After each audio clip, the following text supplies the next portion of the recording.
A Loom of Years, a poem by Alfred Noyes.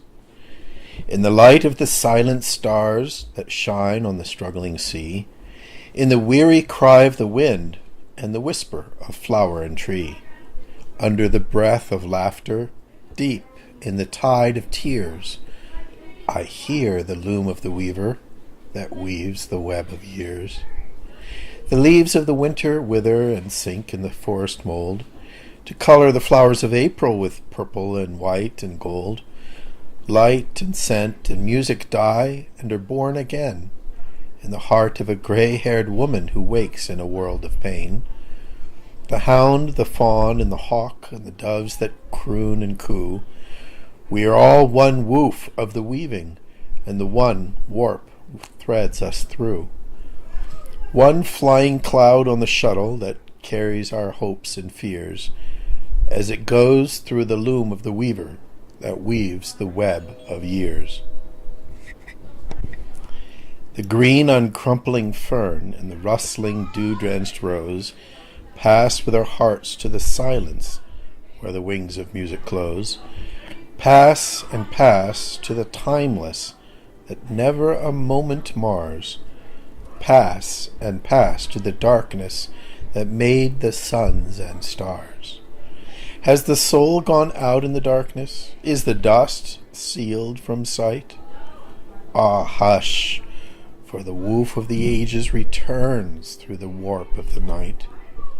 Never that shuttle loses one thread of our hopes and fears, as it comes through the loom of the weaver that weaves the web of years.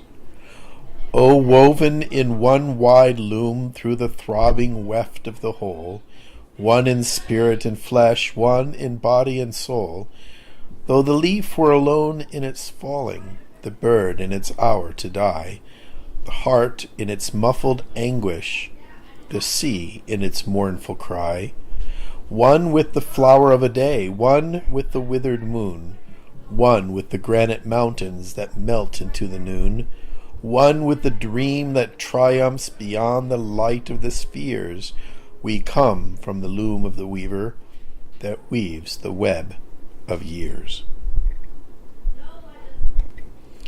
A poem by Alfred Noyes, a prayer in time of war.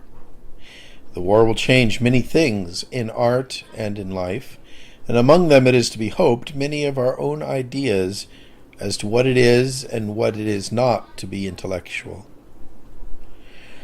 Thou whose deep ways are in the sea, whose footsteps are not known, tonight a world that turned from thee is waiting at thy throne. The towering Babels that we raised, where scoffing sophists brawl, the little antichrists we praised, the night is on them all. The fool hath said, and we who deemed him wise, we who believed that thou wast dead, how should we seek thine eyes? How should we seek to thee for power, who scorned thee yesterday? How should we kneel in this dread hour? Lord, teach us how to pray. Grant us the single heart once more, that mocks no sacred thing, the sword of truth our fathers wore, when thou wast Lord and King. Let darkness unto darkness tell our deep unspoken prayer, for while our souls in darkness dwell, we know that thou art there. Fishers of Men, a poem by Alfred Noyes. Long, long ago, he said, he who could wake the dead and walk upon the sea, come, follow me. Leave your brown nets and bring only your hearts to sing, only your souls to pray. Rise, come away. Shake out your spirit sails and brave those wilder gales, for I will make you then fishers of men. Was this, then, what he meant? Was this his high intent, after 2,000 years of blood and tears? God help us if we fight for right and not for might. God help us if we seek to shield the weak. Then, though his heaven be far from this blind welter of war, he'll bless us on the sea from Calvary. The Searchlights, a poem by Alfred Noyes. Political morality differs from individual morality because there is no power above the state, said General von Bernardi. Shadow by shadow, stripped for fight, the lean black cruisers search the sea. Night long their level shafts of light revolve and find no enemy. Only they know each leaping wave may hide the lightning and their grave. And in the land they guard so well, is there no silent watch to keep? An age is dying, and the bell rings midnight on a vaster deep. But over all its waves once more the searchlights move from shore to shore. And captains that we thought were dead, and dreamers that we thought were dumb, and voices that we thought were fled, arise and call us, and we come. And search in thine own soul, they cry, for there too lurks thine enemy. Search for the foe in thine own soul, the sloth, the intellectual pride, the trivial jest that veils the goal for which our fathers lived and died, the lawless dreams, the cynic art that rend thy nobler self apart. Not far into the night those level swords of light can pierce. Yet for her faith does England fight, her faith in this our universe, believing truth and justice draw from founts of everlasting law. The law that rules the stars, our stay, our compass through the world's wide sea. The one sure light, the one sure way, the one firm base of liberty, the one firm road that men have trod through chaos to the throne of God. Therefore a power above the state, the unconquerable power, returns. The fire that made her great, once more upon her altar burns. Once more redeemed and healed and whole, she moves to the eternal goal. Cotton Wool, a poem by Alfred Noyes. Shun the brush and shun the pen, shun the ways of clever men, when they prove that black is white, when they swear that wrong is right, when they roast the singing stars like chestnuts in between the bars. Children, let a wandering fool stuff your ears with cotton wool. When you see a clever man, run as quickly as you can. You must never, never, never think that Socrates was clever. The cleverest thing I ever knew now cracks walnuts at the zoo. Children, let a wandering fool stuff your ears with cotton wool. Homer could not scintillate. Milton, too, was merely great. That's a very different matter from talking like a frantic hatter. Keats and Shelley had no tricks. Wordsworth never climbed up sticks. Children, let a wandering fool stuff your ears with cotton wool. Lincoln would create a gloom in many a London drawing room. He'd be silent at their wit, he would never laugh at it. When they kissed Salome's toes, I think he'd snort and blow his nose. Children, let a wandering fool stuff your ears with cotton wool. They'd curse him for a silly clown, they'd drum him out of London town. Professor Flunkey, the historian, would say he was a dull Victorian. Matthew, Mark, and Luke and John, bless the bed I rest upon. Children, let a wandering fool stuff your ears with cotton wool. Daddy Fell into the Pond, a poem by Alfred Noyes. Everyone grumbled. The sky was gray. We had nothing to do and nothing to say. We were nearing the end of a dismal day, and there seemed nothing beyond. Then Daddy fell into the pond. And everyone's face grew merry and bright, and Timothy danced for sheer delight. "Give me the camera, quick, oh quick! He's crawling out of the duckweed!" Click.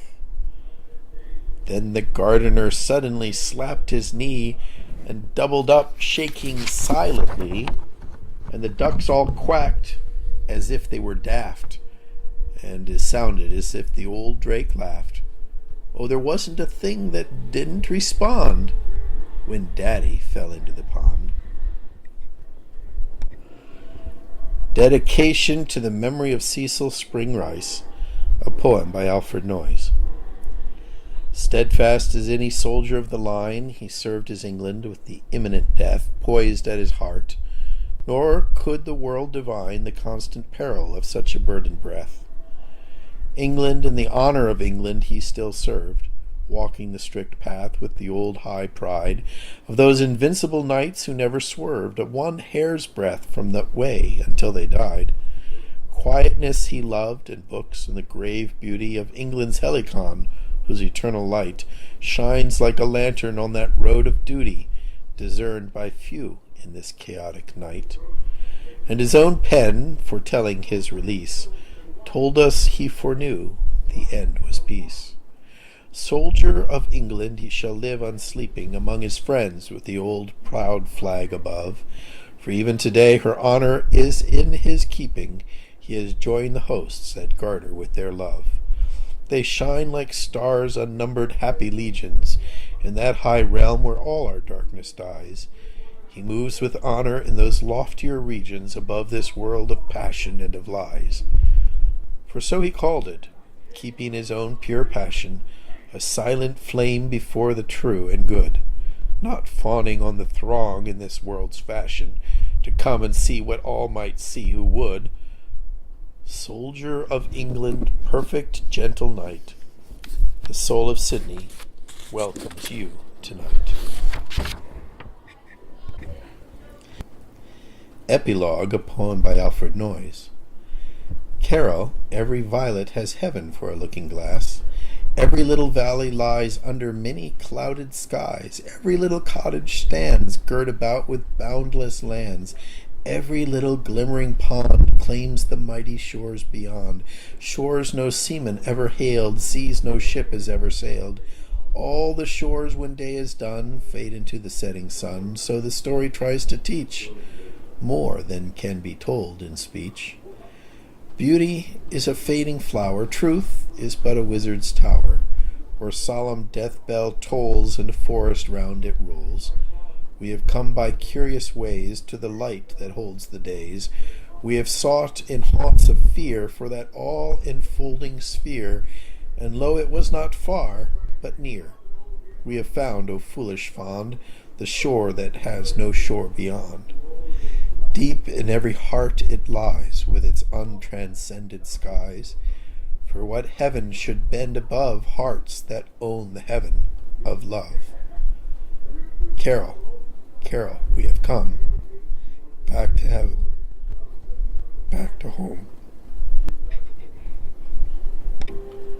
5 Criticisms, a poem by Alfred Noyes.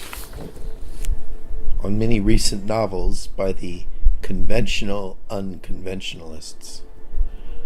Old Pantaloon, lean-witted, dour and rich, after grim years of soul-destroying greed, weds Columbine, that April-blooded witch, too young to know that gold was not her need.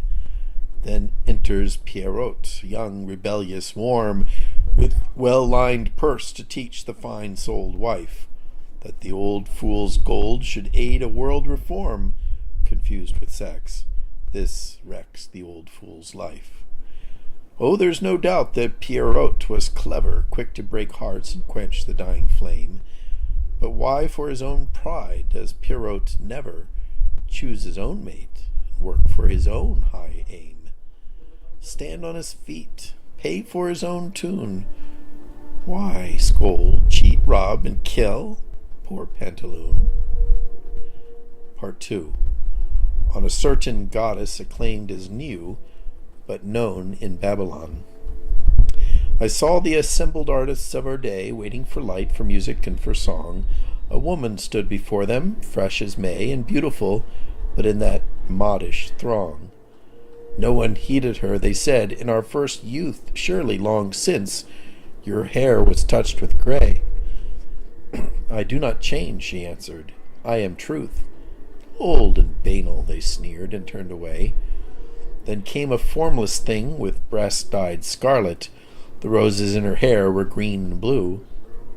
"I am new," she said. "I change, and death knows why." Then with the eyes and gesture of a harlot she led them all forth, whinnying, "New! How new! Tell us your name." She answered, "The new lie." Part 3. On certain of the Bolsheviki idealists. With half the force and thought you waste in rage over your neighbor's house or heart of stone, you might have built your own new heritage. O fools, have you no hands, then, of your own? Where is your pride? Is this your answer still? This the red flag that burns above our strife? This the new cry that rings from Pisgah Hill? Our neighbor's money, our neighbor's life. Be prouder. Let us build that nobler state with our own hands, with our own muscle and brain. Your very victories die in hymns of hate, and your own envies are your heaviest chain. Is there no rebel proud enough to say, "We'll stand on our own feet and win the day"? Part 4. On certain realists. You with the quick sardonic eye for all the mockeries of life, beware in this dark mask of things that seem, lest even in that tragic irony which you discern in this our mortal strife, trick you and trap you also with a dream. Last night I saw a dead man borne along the city streets, passing a boisterous throng that never ceased to laugh and shout and dance, and yet, for all the poison bitter minds might brew from themes like this, I knew that the stern truth would not permit her glance thus to be foiled by flying straws of chance, for her keen eyes on deeper skies are set, and laws that tragic ironists forget. She saw the dead man's life from birth to death, all that he knew of love and sin and pain, success and failure not as this world sees, his doubts, his passions, inner loss and gain, and borne on the darker tides of constant law, beyond the margin of this life she saw all that he'd left his body with the breath. These things to her were still realities.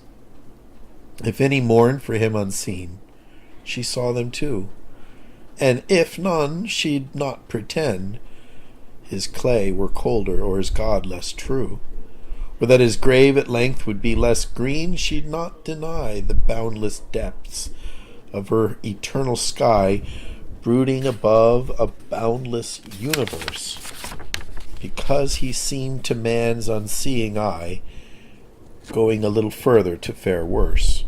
Nor would she assume he lacked that unseen friend whom the tragic ironists declare were better than the seen in his last end. And then beware, lest in the strong name of reality you mock yourselves anew with shapes of air, lest it be you, agnostics, who rewrite the fettering creeds of night, affirm you know your own unknowable, and lock the winged soul in a new hell, lest it be you, lip worshippers of truth, who break the heart of youth, lest it be you, the realists who fight with shadows and forget your own pure light, lest it be you who with a little shroud, snatched from the sightless faces of the dead, hoodwink the world and keep the mourner bowed in dust, real dust, with stones, real stones, for bread. Lest as you look 1/8 of an inch beneath the yellow skin of death, you dream yourselves discoverers of the skull, that old memento mori of your faith, lest it be you who haunt a flying wraith through this dissolving stuff of hill and cloud, lest it be you who at the last annul your covenant with your kind, lest it be you who darken heart and mind, sell the strong soul in bondage to a dream, and fetter us once more to things that seem. Part 5. An answer. After reading an article in a leading London journal by an intellectual who attacked one of the noblest poets and greatest artists of a former century on the ground that his high ethical standards were incompatible with the new lawlessness. This vicious lawlessness the writer described definitely, and he paid his tribute to dishonor as openly and brutally as any of the Bolsheviki could have done. I'd always known that this was the real ground of the latter-day onslaught on some of the noblest literature of the past, but I'd never seen it openly confessed before. The time has now surely come when, if our civilization is to make any fight at all against the new red ruin and breaking up of laws, that we must cease to belaud our slack-minded latter-day literature of rebellion for its cleverness in making scraps of paper out of the plain laws of right and wrong. It has been doing this for more than 25 years, and the same has become fashionable upon those who are too busy to read carefully or understand fully what pitfalls are being prepared for their own feet and the feet of their children. Part 1. If this were true, England indeed were dead. If the wild fashion of that poisonous hour, wherein the new Salome, clothed with power, wriggled and hissed with hands and feet so red, should even now demand that glorious head, whose every word was like an English flower, whose every song an English April shower, whose every thought immortal wine and bread, if this were true, if England should prefer darkness, corruption, and the adulterous crew, Shakespeare and Browning would cry shame on her, and Milton would deny the land he knew, and those who died in Flanders yesterday would thank their God they sleep in cleaner clay. Part 2. It is not true. Only these rebel wings, these glittering clouds of intellectual flies, out of the stagnant pools of the midnight rise. From the old dead creeds their carrion poison stings. They strike at noble and ignoble things, immortal life with the old world's outworn lies. But even now a wind from clearer skies dissolves in smoke their coteries and wings. See, their divorced idealist re-divorces the wife he stole from his own stealing friend, and these would pluck the high stars from their courses, and mock the fools that praise them till the end. Well, let the whole world praise them, truth can wait, till our new England shall unlock the gate. Part 3. Yes, let the fools go paint themselves with woad, for we've a jest between us, truth and I. We know that those who live by fashion die also by fashion, and that mode kills mode. We know the great new age is on the road, and death is at the heart of every lie. But we've a jest between us, truth and I, and we've locked the doors to our abode. Yet if some great new rebel in his pride should pass that way and hear us laughing low, like lovers in the darkness, side by side, he might catch this: the dullards do not know that names are names. New rebel is old thrall, and we're the lonely dreamers after all.